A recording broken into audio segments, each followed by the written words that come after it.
Good afternoon, everybody, and welcome back to COVID-19 in Context. I'm Keith Mellinger, the Dean for the College of Arts and Sciences here at the University of Mary Washington. I'm happy to welcome everybody back to our course. We're in week 7 of this 8-week course, and we have a terrific lineup for you today and this week.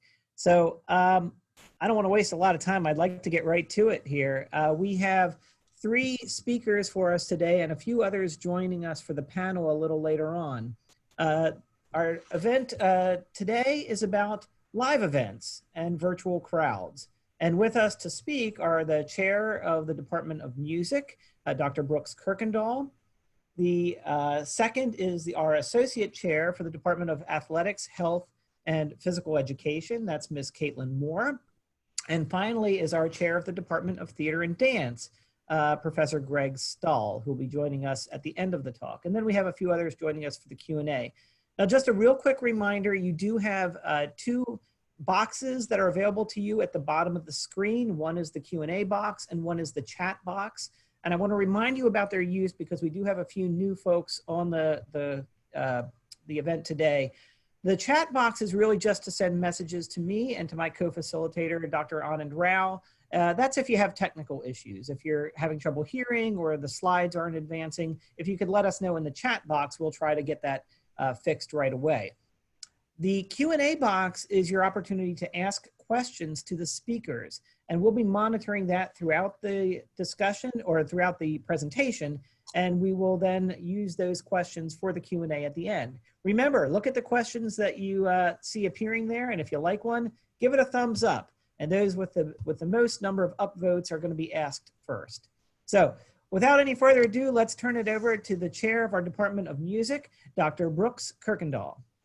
Thank you. I'm very glad to have the opportunity to consider today's topic with you. This course has been full of experts presenting information to us all as students. And today, although I had the chance to define the subject, I'm just as much in your shoes as on any other day. Like most of you, I am more of a spectator, a member of the crowd, an occupier of a seat in the audience, rather than the batter at the plate, the concert pianist at center stage, or the sculptor in the studio. So our topic is not just what athletic or arts organizations are doing during this period of social distancing that has wrecked their usual practices, although of course that will come up a good bit, but what has this period been teaching us about our social experience of the arts and of athletics? About 20 years ago, there appeared a book with the curious title, Musicking. Its subtitle doesn't reveal much more, the meanings of performing and listening. Notice those gerunds and the verb that Christopher Small creates with his gerund, music-ing. How, he asks, can we think of music as a verb, an activity that we do, rather than as a noun, a repertoire that we enact? Here's his concise definition of music as a verb. To music is to take part in any capacity in a musical performance, whether by performing, by listening, by rehearsing, or practicing, by providing material for performance, what is called composing, or by dancing. We might at times even extend its meaning to what the person is doing who takes the tickets at the door, or the hefty men who shift the piano and the drums, or the roadies who set up the instruments and carry out the sound checks, or the cleaners who clean up after everyone else has gone. They too are all contributing to the nature of the event that is musical performance. Now, Small goes on. The act of musicking establishes in the place where it's happening a set of relationships, and it is in those relationships that the meaning of the act lies. They're to be found not only between the organized sounds, which are conventionally thought of as being the stuff of musical meaning, what we sometimes call the music itself, but also relationships between the people who are taking part in whatever capacity in the performance. And these relationships model or stand as a metaphor for ideal relationships as the participants in the performance imagine them to be. Relationships between person and person, between individual and society, between humanity and the natural world, and even perhaps the supernatural world. That's heady stuff, maybe. Small's focus is music. If he was speaking of the other arts, his examples would be different, but I think he would make the same point that the meaning of the arts comes in the relationships that they form. Similarly, if he were dealing with athletics, I expect he would say the person sweeping up the popcorn after the game is just as much a part of it as the star pitcher. It involves everyone. There's no culture without society. Indeed, perhaps it's useful to think of society and culture as different manifestations of the same thing. We are in it together. It makes us who we are. So, living now socially distanced, are we inevitably culturally distanced too? What does that even mean? I've been thinking about a short film, Portrait or Bust, made in 1994 by the English playwright and actor Alan Bennett, better known for his feature films of plays like The History Boys and The Lady in the Van. Portrait or Bust is not exactly a documentary. It's more of an unhurried stroll with Bennett through the Leeds City Art Gallery as he discusses its role in his youth and the role of arts in society altogether. A considerable portion of this film is given over to eavesdropping on the gallery's other visitors. It can feel a little intrusive at times as we overhear what people think about the art they're looking at. But I think Bennett is onto something. Even a solitary trip to a museum or a gallery is a social event. You partake of the art with other people. Total strangers, maybe, but bound together by the common experience here and now in the same room together. How much more when we go with friends? And the same for athletic events, or Broadway, or movies, or a jazz club. Even with architecture, you enter an incredible space and you want to share it. Look at that. This is precisely what we've been denied during our COVID quarantine, going out to experience it together. Some arts organizations have tried to address this by producing new work for these times, art that is conceived for a fragmented audience, forced to face forward, not able to engage side to side, neighbor to neighbor, much like the way we're experiencing this course. 1,900 people registered, but except for the limited chat function, there's no way really to know who our neighbors are, let alone interact with them. Among many interesting and intriguing examples of the arts aimed at us in quarantine, I'll mention the Public Theater's online production of Richard Nelson's new play, What Do We Need to Talk About? The fifth in a series of plays about the Apple family. This one, though, takes place entirely over Zoom, as the Apple family lives in the same world we do. We watch them not on stage, but as if having Zoom bombed their virtual reunion. This is very much art for our time, speaking to us here and now where we are. Both the play and the production are conceived for this moment. That's different from the many videos of performances of already existing music, in which the performers are isolated from each other and then synced up to seem to be performing together. An early example of this from this pandemic was the video released on March the 22nd of an excerpt of Aaron Copland's Appalachian Spring, performed by members of the Toronto Symphony Orchestra. Lots of other ensembles have followed it up with similar efforts. These seem to show that pre-pandemic music can go on despite our new settings. The Appalachian Spring video was widely shared on social media. It got me thinking, though. The performance doesn't really sound all that good. The players are in different acoustic spaces, so they don't really sound right when tracked together. There are dozens of better sounding performances available for streaming online, and yet I enjoyed something about this performance which those other performances couldn't match. What is it? Is it that those other more perfect performances now seem removed from real life, whereas this is manifestly in it with us? The compromises and workarounds that this performance features enable it to speak more deeply. And I know too that I'm seeing it with others at more or less the same time, sharing it for their friends to see. Share is the term we use in social media, and that's exactly it. We share culture because it somehow doesn't suffice to experience it alone. Soon after proposing today's topic for this course, I saw an article in the Washington Post that was lamenting precisely this cultural distancing. Peter Marks had a piece about showstoppers in musicals, recognizing that the showstopper experience, minus an audience, just isn't the same, not only for the performers who draw energy from a crowd, but for the individual audience members as well. Here's Mark's.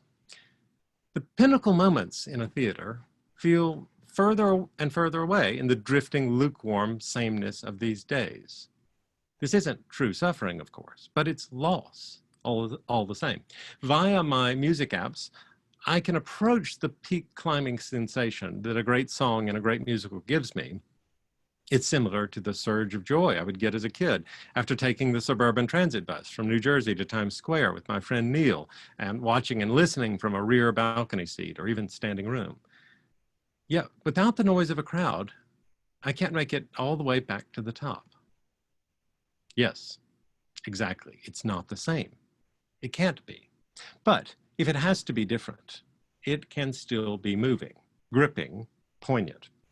Some artistic efforts have put the isolation front and center, like the New York contemporary music ensemble Alarm Will Sound's inventive recreation of 10,000 Birds, a work written for them in 2014 by composer John Luther Adams.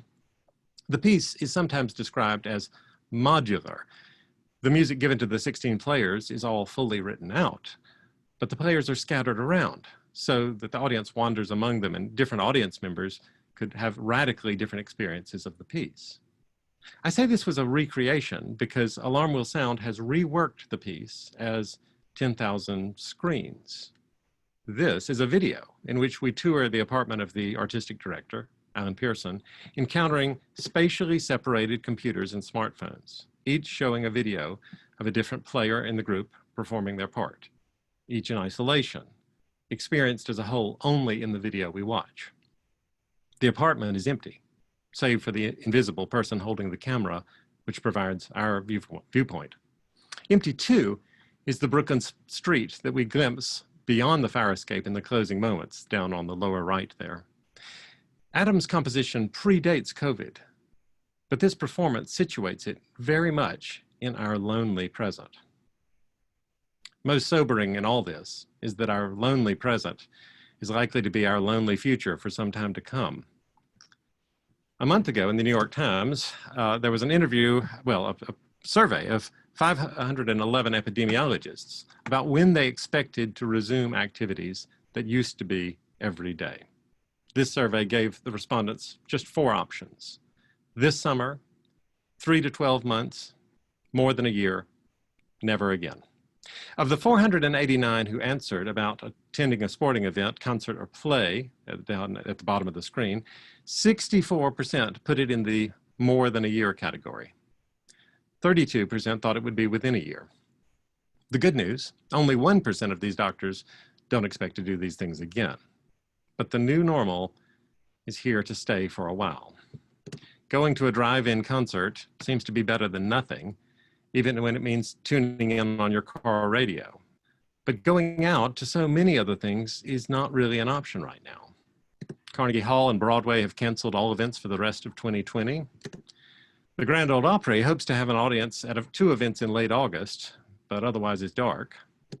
The Blue Note Jazz Club in Manhattan is canceling on a month-by-month basis, although Birdland is already back open. The Smithsonian Institution has not announced reopening plans. Burning Man has moved into a virtual multiverse rather than the desert of Nevada next month.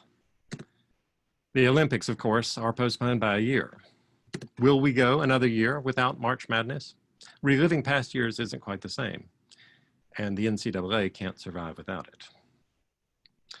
We had a session a few weeks ago in this course in which Dr. Marjorie Ock talked about how museums have responded to having to close their doors while opening their collections, which has led to the hashtag Museum from Home. As much as this might allow us to explore collections more deeply, taking in the ancillary resources of podcasts and blog posts and contextualizing videos, we nonetheless have lost the opportunity to eavesdrop, just as we have lost the chance to cheer the showstopper or the home run.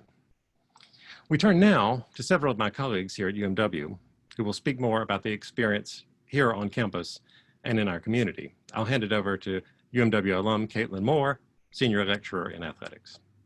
Caitlin? Thanks, Brooks. I really appreciate it.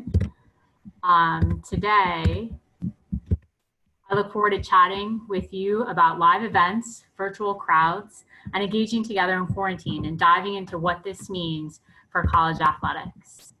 Hopefully I have my screen sharing right now. So our talk today will focus on one, how do we get our student athletes safely on the playing venue for practice and competition? And two, how do we meet federal, state, and university guidelines to have spectators in the stands and continue to support the experience?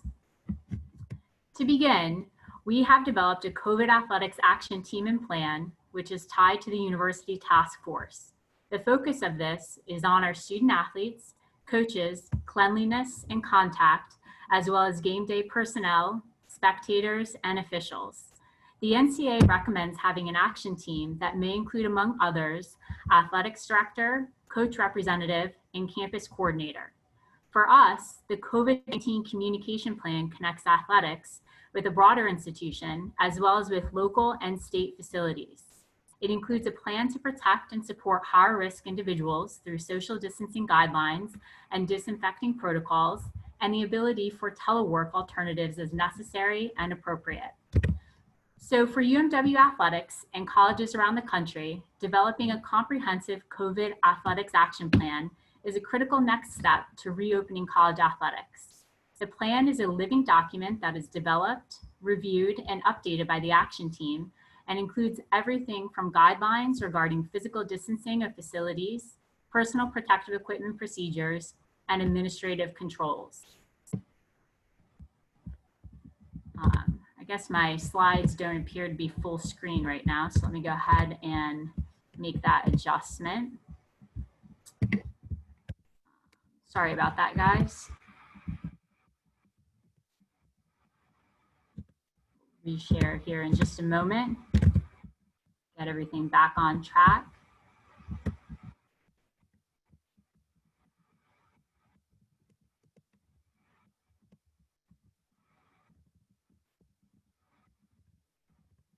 All right. We should be good to go now, but please let me know if we're not. So for us, so at UMW Athletics and colleges around the country, developing a comprehensive COVID athletics action plan is a critical next step to opening college athletics. For us, this plan is tied to, it includes everything, from guidelines regarding physical distancing of facilities, personal protective equipment procedures, and administrative controls. So to dial it back, our student athlete experience has always focused on competitive opportunities, which include sports sponsorship, competitive schedules, and end of season tournaments, as well as access to NCAA championship tournaments, impactful learning in and out of the classroom, equity, diversity, and inclusion, which serves as a critical part of our culture, facilities and fundraising, as well as engagement, which includes on campus and in the local community. As a Division III institution, we fall under NCAA rules and regulations.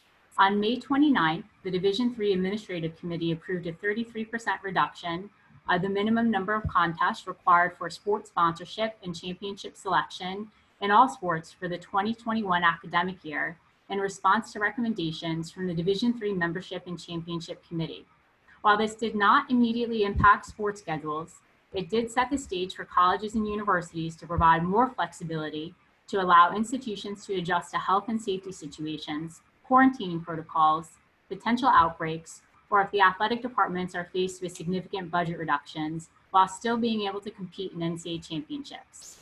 On July 9th, the NCAA Division III Administrative Committee also approved a blanket waiver for participation if teams lose half or more of their seasons. So really, what does this mean? We first have to take a look at our sports and the level of viral contact, low, medium, and high risk. This leads us to the bubble concept. The bubble refers to individuals you interact with.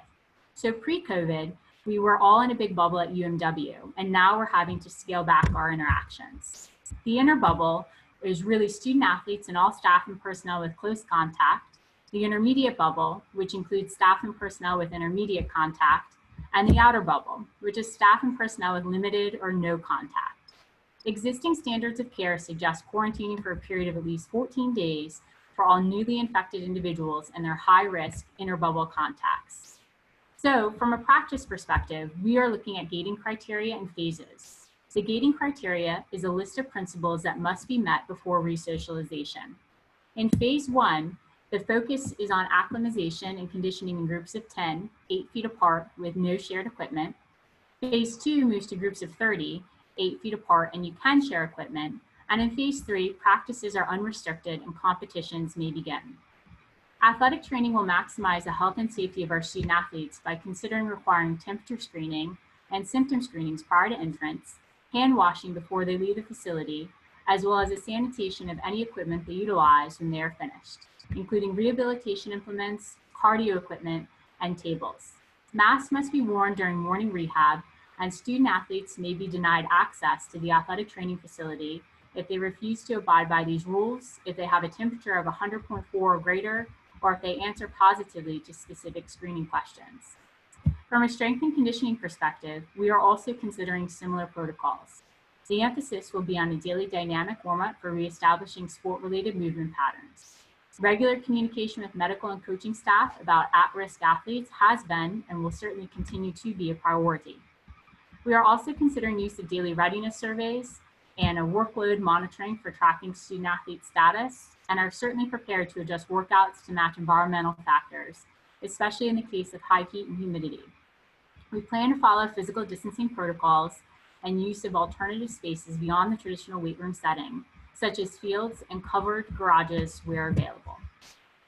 We will have protocols and techniques for towels, water bottles, and cleaning and disinfecting of shared equipment and space. This includes student athletes, custodial staff, medical personnel, coaches, and other athletics personnel. Physical distancing must be taken into consideration in the following spaces as well: athletic training, locker rooms, strength and conditioning facilities, and team meeting spaces. For us, implementing an emergency action plan that includes personal protective equipment, contact tracing, and a return to activity protocol is part of the overall process. Safely transitioning to phase 3 is critical.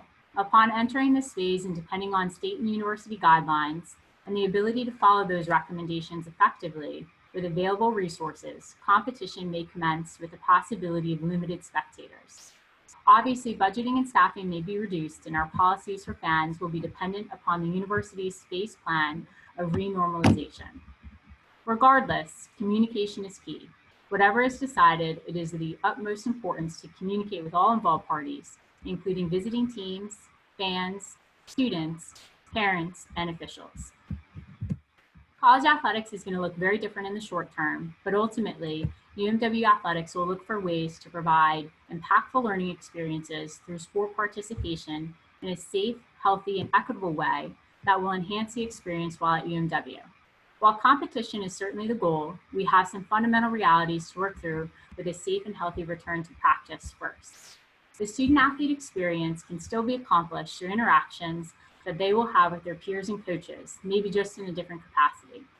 Through clear communication and campus collaboration, we will be able to build and support relationships for all students and create a positive experience for our spectators. Here's a list of resources we used for the presentation, and now I'll turn it over to Producing Director of UMW Theater and Chair of the Department, Greg Stull. Thank you, Caitlin. When UMW Theater made the decision in late March to transform our production of Much Ado About Nothing into a Zoom performance, we did so with the explicit goal of providing our students with a finish line for a production that had been in rehearsal and in our shops for several weeks. When I think back to those early days, the decision was easy to make, largely because it seemed like an adventure in a strange, albeit temporary time. While our goal was to get to a performance for our students, we soon realized that the strength of the project was less in what would happen in the digital realm on April 16th, but more in the connections the cast felt when they went online every evening to learn a new set of skills and rehearse the play. We never expected that nearly 1,500 people would choose to spend their evening with us. It was a gratifying end to a tumultuous few weeks. In the past few months, I have returned to Robert Putnam's theory of social capital in his seminal study, Bowling Alone. In short, Putnam observed that more Americans were bowling than ever before, but league bowling, long a staple of suburban recreation, was at an all-time low. Putnam relates increased isolation from one another and the resulting erosion of community to diminished civic engagement, waning empathy, and a weakening of personal responsibility to the social welfare of our world. COVID-19 has accelerated this loss. The arts play a vital role in gathering people together to nurture difficult conversations. The longer we are deprived of them, the more fragile our communities become. As arts organizations have been forced to recreate themselves these past several months, we've experienced a surge of performances through the inventive use of new media, as well as by rethinking the boundaries of what is familiar. Early on, I was particularly impressed by the efforts of several theaters that were able to capture a live performance on video before the shutdown, and also secure the streaming rights to offer the production to ticketed patrons. One of the first to do so was Wits End Theater in Chicago, with its production of Mike Liu's clever adaptation of Shakespeare, Teenage Dick. Patrons purchased tickets and watched the stream performance on demand from the comfort of their homes. Since then, we've seen theaters staging drive-in performances, like Buntport Theater in Denver with its production of a new play, The Grasshoppers, and closer to home, Arena Stage in Washington that produced an original film exploring a day in the life of 10 Washingtonians, May 20th, 2020, and Roundhouse Theater's provocative web series, Homebound, featuring the work of DC actors, designers, and playwrights. These professional theaters are doing everything they can to put money in the pockets of unemployed artists, to keep their audiences engaged and their institutions relevant in a chaotic world. And while UMW was an early adopter of Zoom for theater, the platform is ubiquitous just 3 months later. As Dr. Kirkendall mentioned earlier, the public theater production of Richard Nelson's What Do We Need to Talk About has finessed the form, producing arguably the most successful iteration of Zoom performance to date. The play, Nelson's fourth installment about the Apple family, has surpassed 80,000 unique views since it began streaming. In a critique of the performance, Stuart Emmerich, editor of Vogue, remarked, "It's almost like you are watching a new art form being born." To which John DeVries, the acclaimed actor who played Benjamin in the plays, responded, "Let's all hope it has a short lifespan. We need to get back on the stage, and you need to get back in the theater." Culture Track, an important ongoing study of audience behavior, just released a wave of findings from its research into how audiences are consuming the arts in the midst of COVID-19. Seeking insight on the consumption of new digital content, Culture Track asked, "What made those arts activities valuable for you?" To which one respondent offered, "The pandemic and our country's fractured responses to it, the magnitude of illness and death, all of these are almost unendurable. We need places and ways to gather and still have joy and pleasure in our lives. Places, even if virtual, to comfort each other and feel human, humane, and normal." When Broadway shut down on March 12th, 31 productions went dark. Soon thereafter, performances at nearly 1,000 professional theaters throughout the country fell silent, leaving hundreds of thousands of theater artists unemployed. The Broadway League announced on June 29th that Broadway would be shuttered until at least January 3rd, 2021, with ticket revenue loss estimated at $1.4 billion. The overall economic impact of the Broadway closure on New York City will exceed nearly $10 billion. And as the pandemic stretches on, the specialized shops that support our industry, shops that employ the skilled artisans we depend on, drapers, stitchers, cobblers, painters, wig makers, and any number of craftspeople and technicians who build scenery, create props, program lighting and sound systems, may not survive this prolonged closure. Just an hour north of us, the Kennedy Center is closed to the remainder of this year, having canceled now over 1,000 performances, with ticket revenue loss in excess of $45 million, and the overall loss to the Kennedy Center more than $90 million. Hundreds of Kennedy Center employees are furloughed. Despite the perilous state of the arts, some theaters are looking ahead to reinvent live performance in the wake of social distancing. Among the first was the famed Berliner Ensemble that removed 500 seats from its auditorium to establish a 200-seat house. The Wilma Theater in Philadelphia and Woolly Mammoth Theater Company in Washington are both considering Elizabethan-style box seating to keep their patrons safe from each other and safe from the actors who are performing. And just an hour south, Firehouse Theater in Richmond has gotten significant attention for its socially distant live performance of Oscar Wilde's The Picture of Dorian Gray, a production that plays to houses of between 2 and 6 audience members, making its cozy 99-seat theater that much more so. The American Shakespeare Center in Stanton is producing 2 socially distant productions, Othello and Twelfth Night, having relinquished its relationship with Actors Equity Association, the union of professional actors and stage managers, to do so. The need for social distancing creates an unsustainable financial model for theater. Broadway cannot thrive without its houses filled to near capacity. On top of that, this country's regional theaters, they're all institutions that need to be nourished, all with full-time staffs of artists, technicians, and administrators that make it possible for us to experience theater in their venues. Theaters need a critical number of people in the audience for every performance in order to pay the bills. The CARES Act provided $44.5 million to the National Endowment for the Arts to distribute to arts groups who are hard hit by COVID-19. 3,100 organizations applied for funding, asking for $157 million in relief.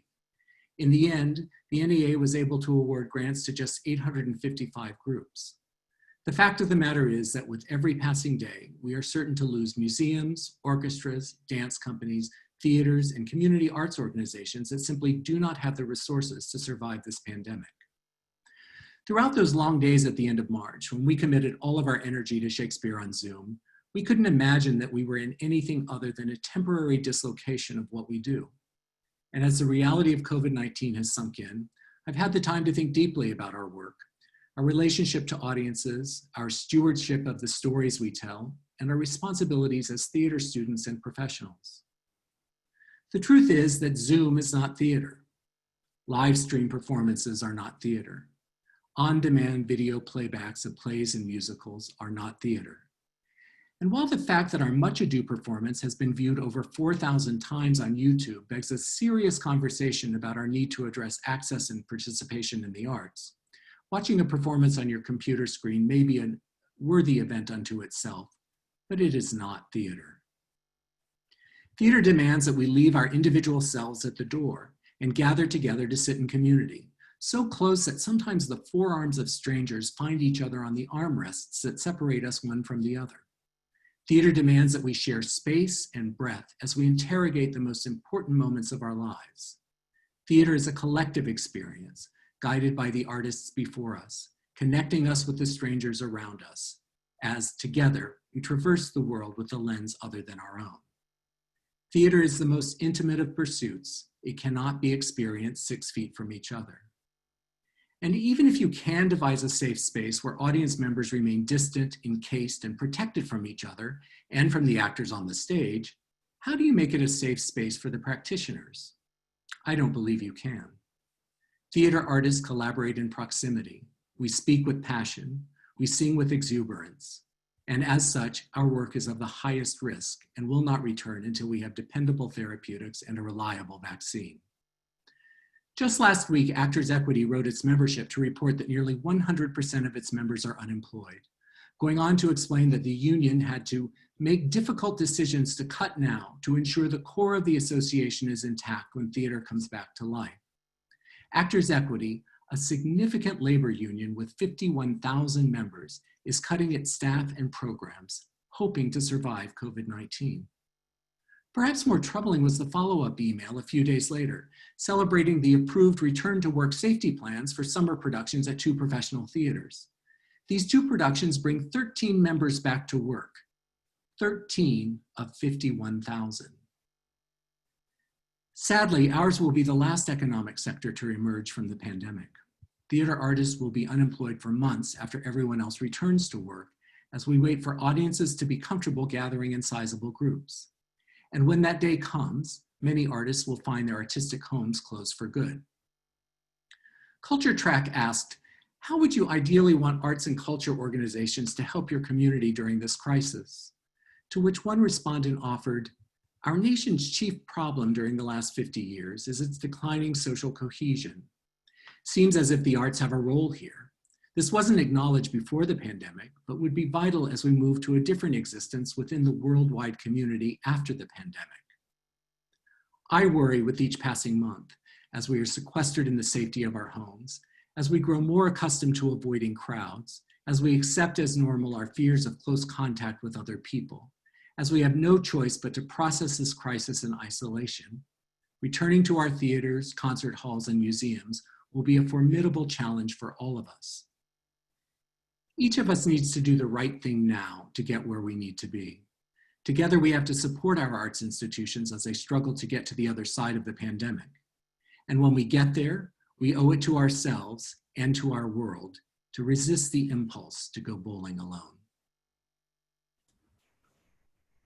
Our thanks to all of the presenters so far. Really a wonderful presentation and so much rich content for us to consider. And fortunately, we're joined by two other members of the panel for the discussion and the Q&A. The first of which is John McMillan, Chair of UMW's Department of Art and Art History. John, thanks for joining us. And I have a question that I'd like to throw to you to start off some of this discussion.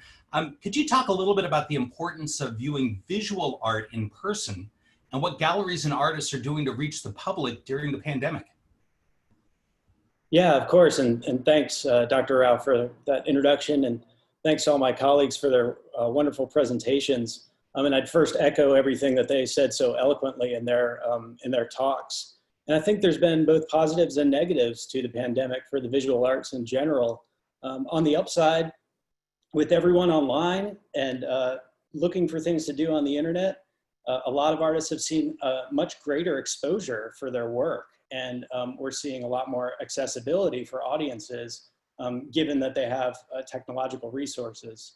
And I think on the downside, we're losing out on a lot of the experiential component of viewing artwork in person.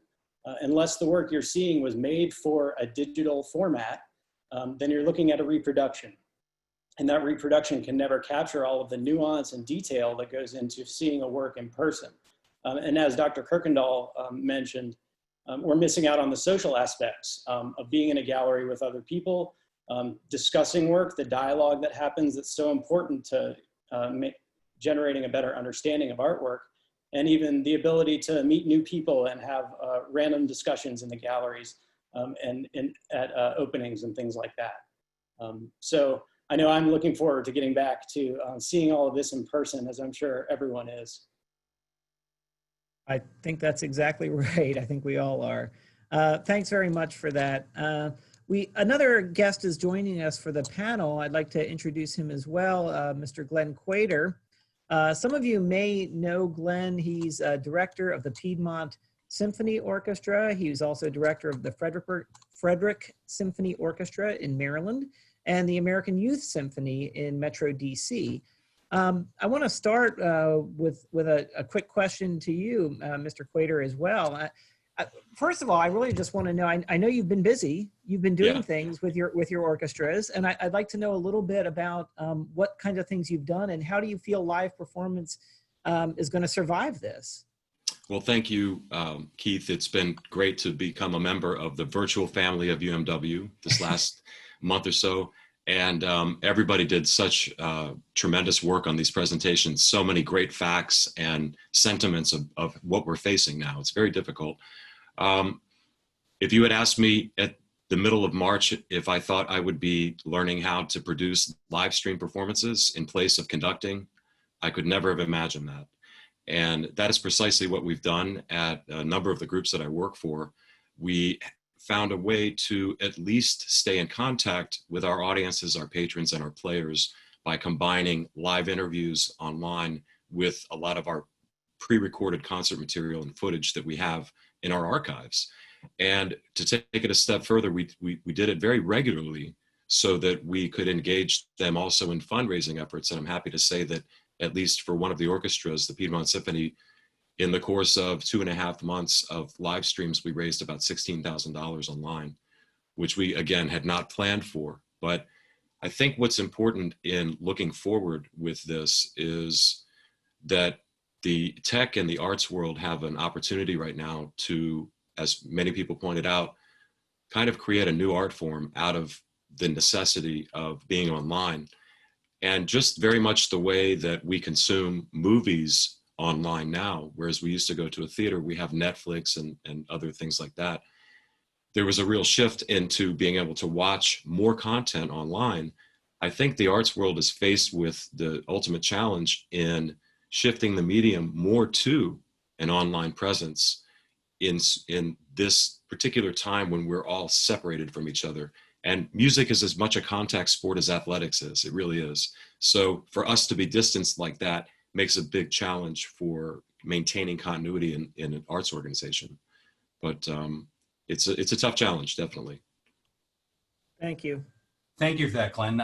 It certainly is, and really appreciate the presenters talking about different ways that the arts have been adapting to try to offer that kind of continuity.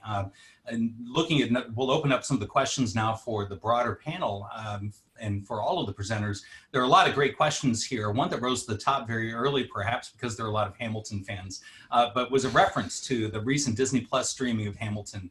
And certainly not the first time that we've seen a theater performance that's been recorded and then shown in a movie theater format. But it perhaps was one of the first that many people have viewed and they've watched. And so the question is, with the success of that recent streaming of Hamilton, do you think that we'll see more theater filmed live type movies going forward? So let me turn to Dr. Stoll to first ask about that. Do you see more theater performances being recorded and shown through television, through movie formats going forward? I do think that we've opened the door to this conversation. Filming theater is a pretty challenging undertaking. The Hamilton was filmed over 3 days at a cost of over $1 million to the producers, and I think that we are opening the door. There's also it's a very tight and difficult contractual hill to climb, because there are a lot of people who have to be paid when you embark on this kind of journey. But I do think that Hamilton is opening the door for that possibility. Though for many people who saw Hamilton in person, it was great to see up close those actors. Yet it's still not the same. We are a step removed from theater. Yeah, thanks for that. It's hard to judge at this point what the long-term impact is going to be of this. We certainly understand the short-term impact, but the next question that's gotten a lot of votes is really that, do you think this pandemic is going to forever change live events? And so I'm curious on some of your reactions to that. Let's maybe start with Dr. Kirkendall. Well, I think one way in which it will change a live event is we'll appreciate them more when we get to have them. Having it taken away from us makes us much more aware of the gift when we can be together. But it's inevitable, I think, that it will change it beyond that. We have a tinge of suspicion, as with anytime someone coughs, there's that echo of the pandemic, even 5 years, 10 years down the road. So I think it's hard to imagine anything being the way it used to be, but it can still be good, just different. Right. I'd really like to hear from Caitlin as well on this. I mean, what's the long-term impact for athletics? I think that's something that we're working through right now, just trying to get back to return to practice and then hopefully competition. But even in, looking back over the spring semester, I think those student athletes losing their seasons, I think everybody certainly appreciates being out there and being together that much more. But, for us right now, it just feels like baby steps as we go through some gating criteria first. That makes sense. I mean, there's certainly a lot of complications here. And maybe the other way to ask this is to think a little bit about, are there some elements of the way the arts are being presented during the pandemic that we would like to retain? And that might be something we get into a little bit of discussion in a minute. I wanted to return to something the number of the presenters referred to and talked about the safety of people gathering and looking at different opportunities for people to gather. There's a question in the Q&A about if the possibility of everyone wearing masks, would it be reasonable to then gather a crowd for a sporting event, for a live music or theater event? And maybe the other way to spin this is to consider, if we were to employ all of the safety measures, the mitigation strategies that we could, is it worth it? How do we weigh the risk versus what's lost by not being there live for such events? Let me turn to Greg first and then open it up for others. But what I keep going back to is that, in every theater, in every proscenium stage, we have something called a fire curtain.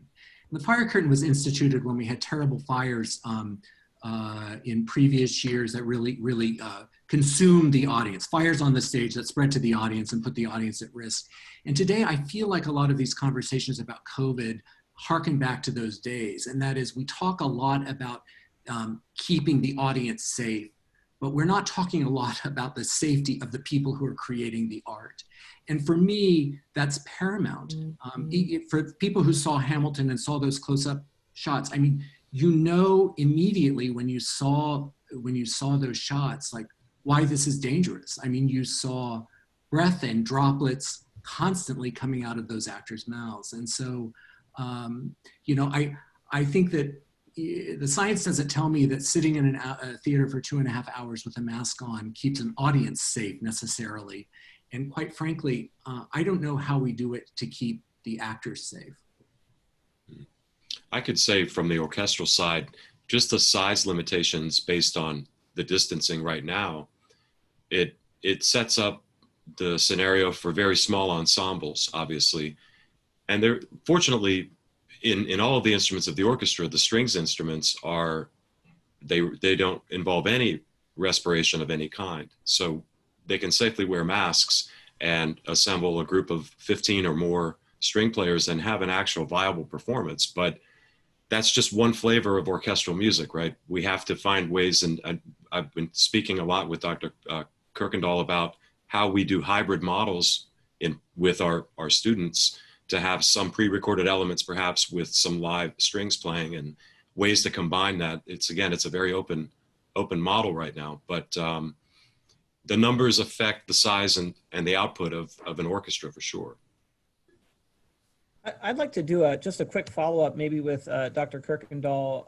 I know that we have a number of students and alums on our course, and I'm wondering if you could say a little bit about the ensembles that are going to go forward or the ensembles that are going to not go forward this academic year. Sure. I will, in a minute, put something on the chat, a link to a webpage on the music department webpage about what our expectations are, at least currently. Well, UMW has an all-mask policy, and you can't play a clarinet with a mask on.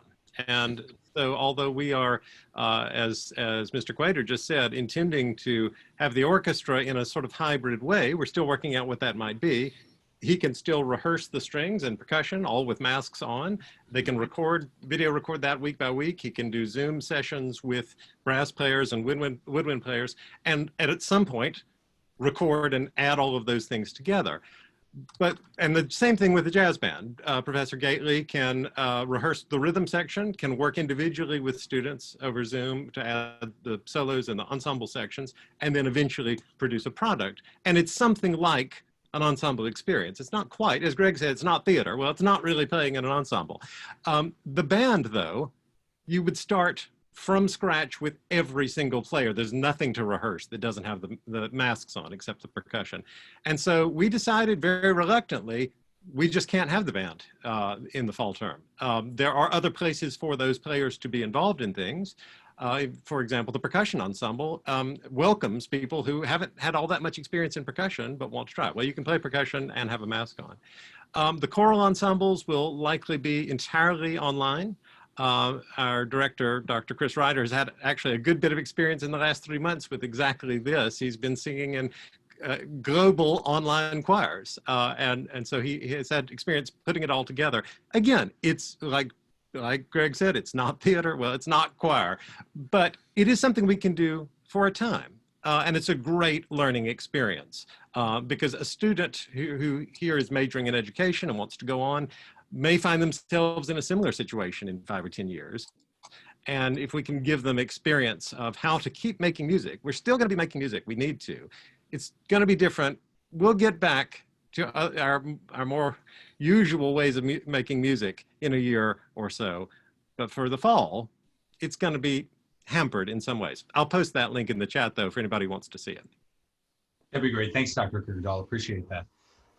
Let me turn. The next question is talking about the impact of the current pandemic on movie theaters, and certainly anyone's welcome to jump in about that. But want to put a little bit of a spin on it and turn to Professor McMillan. What do you think the long-term effect is going to be on museums, considering museums and some of the parallels with movie theaters?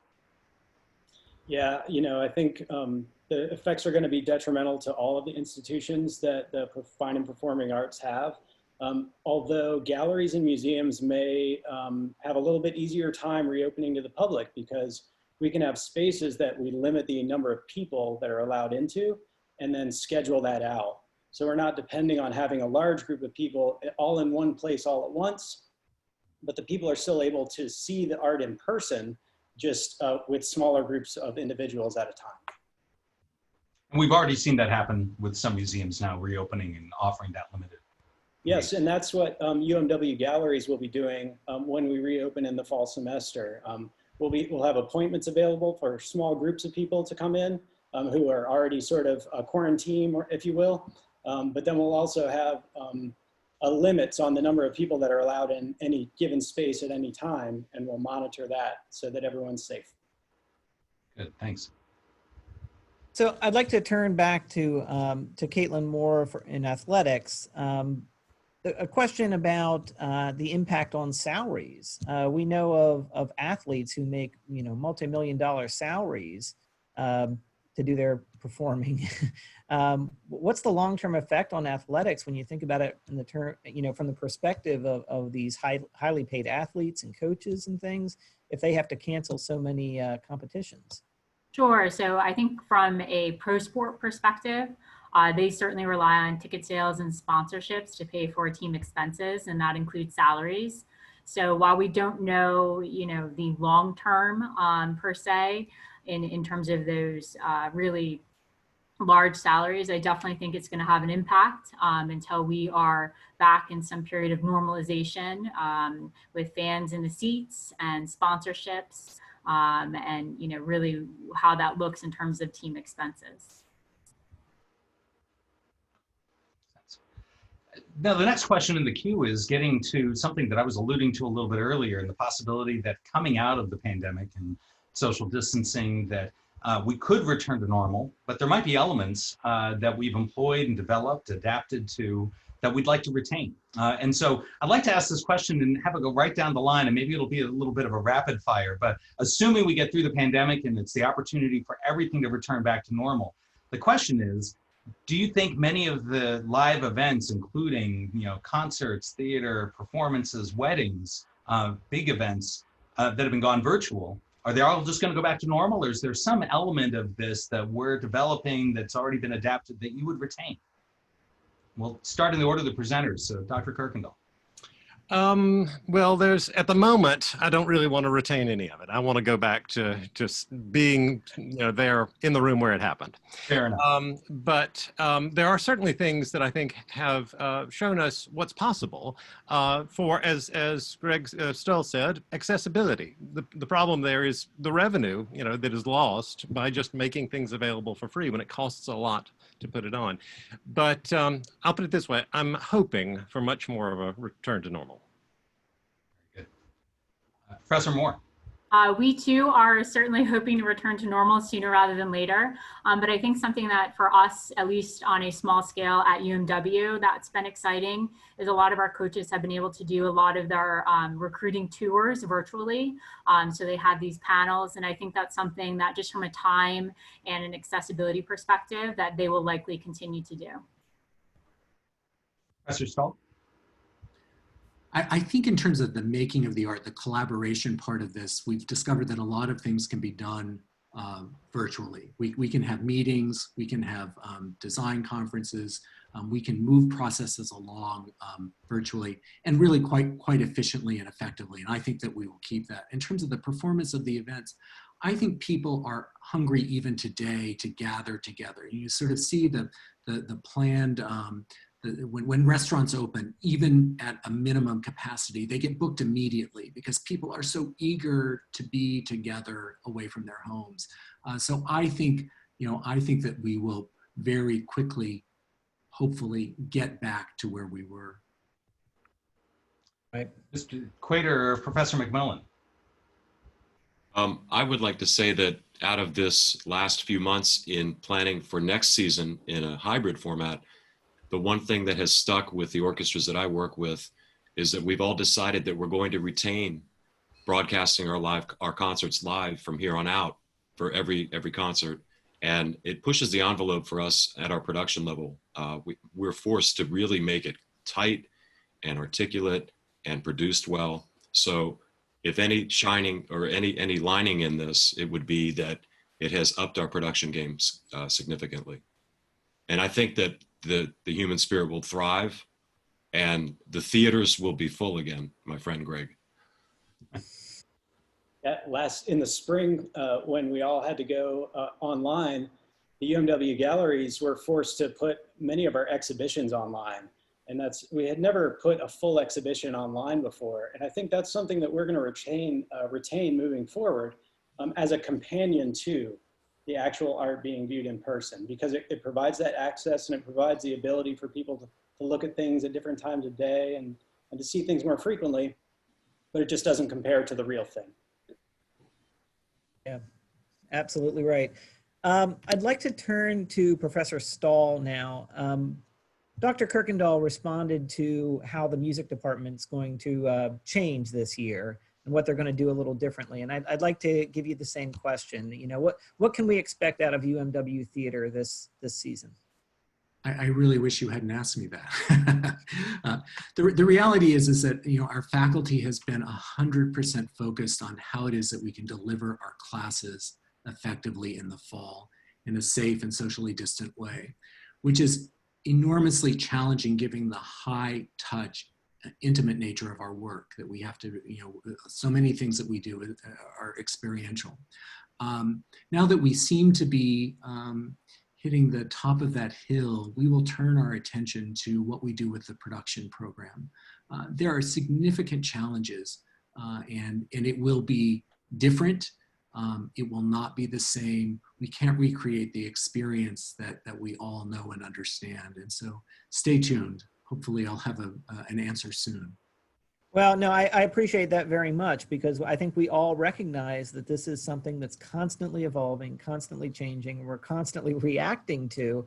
But I wanted to give everybody an opportunity to respond to this, because I know we have a lot of folks in the community and in the region who really look to all of what you do as a very outward facing component of the institution. So I want to give the others of you an opportunity to respond to the same thing. Mr. Quater, maybe do you have anything that you can share about the orchestra? Well, as Dr. Kirkendall said, we're exploring the possibilities of hybrid models where perhaps the strings players can assemble and meet in person, and we find ways to integrate recorded performances with our wind players. Again, that remains to be seen on what kind of restrictions we have in physical space. I know there's some studies coming out soon about some updated studies on wind playing and singing and how it affects the transmission rates and so on. So we'll be kind of keeping our ear to the ground to see how close we can get to a larger ensemble together. Right. And Professor McMillan, anything about students creating your art? Well, I guess I mentioned what we're doing in the galleries, and in our classes in the department, we're just going to be spread out more and meeting in person a little bit less frequently with some online components, as well as some time spent in person in the studios making work. So all of us are working really hard to make it possible and to make it the best year that we can, but it won't be the same. Right. And Caitlin, did you want to add anything else about athletics, what we can expect this year? You know, I think for us, still looking through that phased approach, and then definitely looking to enhance our live stream capabilities and see what options we have in a couple months. Okay, well, thank you all very much. I know it's a very difficult time for all of you and the kind of work you do, but like I said, it's a critical piece of the institution. It's an outward facing piece of the institution that we're all very proud of, and we appreciate all the work that you're doing. So thank you all so much. Mr. Glenn Quater, Professor John McMillan, Dr. Brooks Kirkendall, Professor Greg Stahl, and Professor Caitlin Moore. Thank you so much for joining us today. This was a terrific presentation. It really was. And I think we got a lot out of it. Thanks everybody for joining us. Remember Wednesday, we have a talk on inequality. We have 3 of our sociology faculty and anthropology faculty joining us, as well as a guest from the College of Education who has also studied issues of inequality in the educational system. And so that will prove to be a very important conversation about how this pandemic has affected different populations in the country and really amplified some issues of inequality, I think. So look forward to that on Wednesday. Students, we'll see you soon for the small group discussions. Thanks everybody for joining us, and we'll see you Wednesday. Have a great day. Bye-bye.